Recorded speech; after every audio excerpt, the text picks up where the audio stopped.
Okay, so if the year 1999 had a theme in my life, it would have to be the year of the 21st birthday party.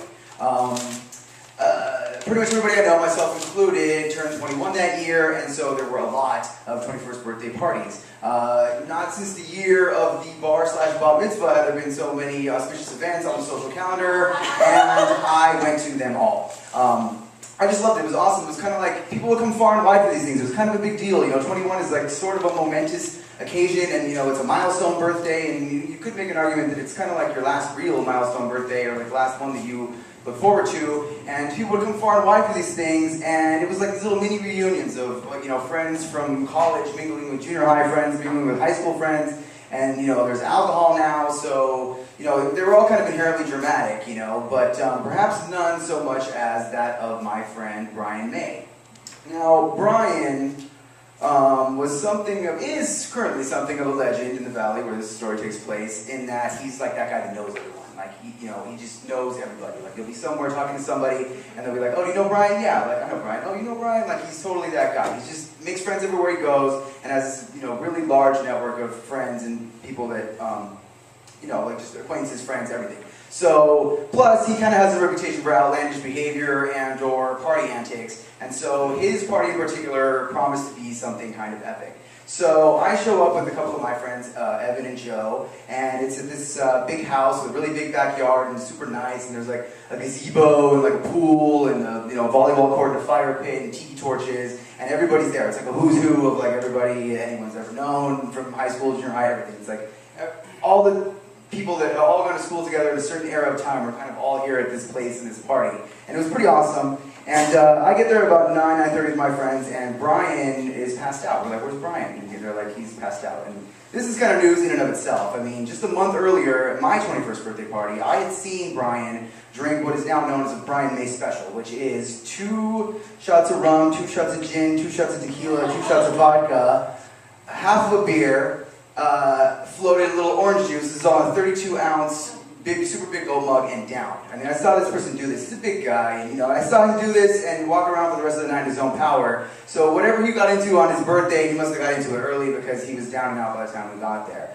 So, but we regretted not being able to say happy birthday to him, but we're going to hang around this party. It's awesome. We're just going to hang out. So among the other party guests, one in particular I took note of, and that would be my nemesis, James Krieger.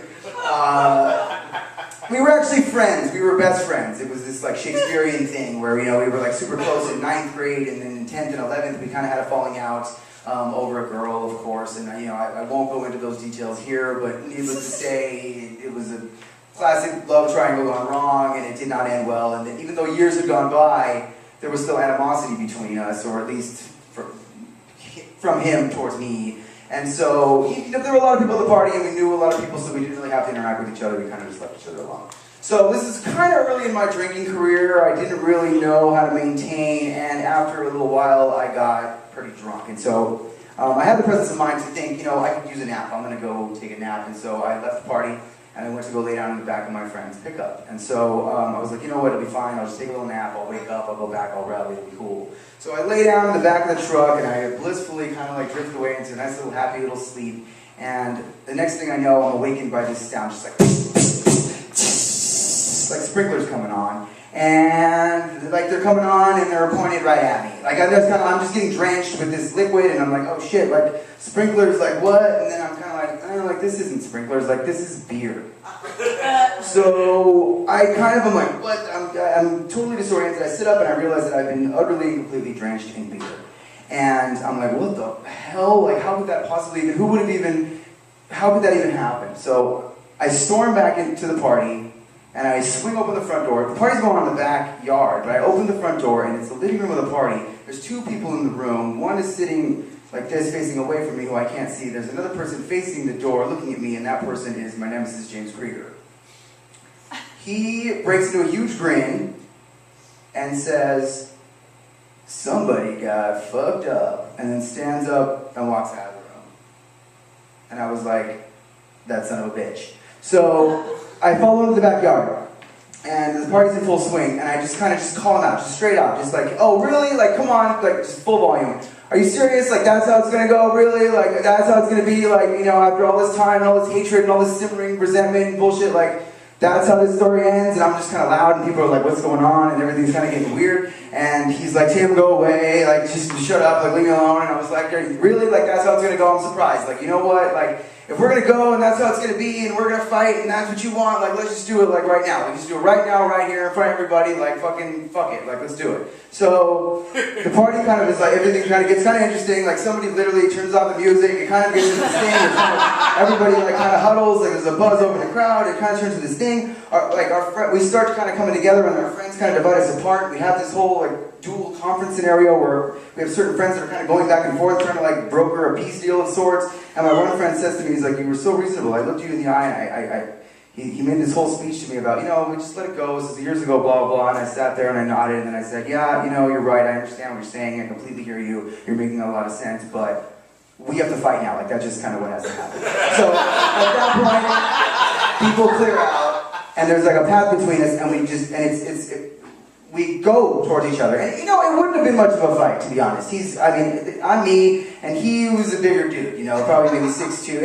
I would have been destroyed. And so, but, I was soaked in beer, you know, like I had dignity to maintain. So we kind of go towards each other, and it's about to happen, and then you just hear this blood-curdling scream, just this high-pitched, deathly, ghostly scream, and everyone's like, what the fuck? And we look over, and it's Brian.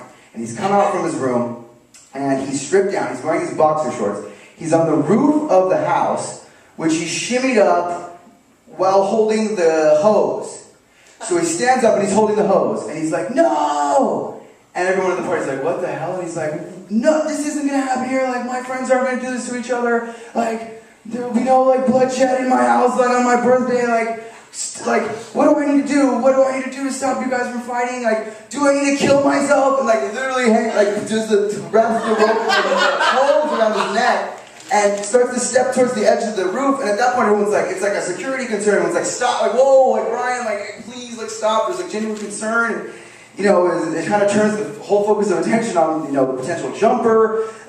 Everything kind of slows down. The vibe is totally broken at that point. Everyone's laughing. Brian comes down. Somebody took a really good snapshot of it. I need to get a hold of that. I've seen it. I don't have it, but I should have it. Of just Brian just kind of laughing and doing the whole neck choke thing once he was back on the ground and making fun of it all. And the whole situation was diffused. The party resumed. The music started again, and everything was fine. And so it wasn't until very many years later that I learned from Evan and Joe that it was actually them who blasted me with a beer, and the whole situation could have probably been avoided, but, you know, I'm glad I at least got it out of my system.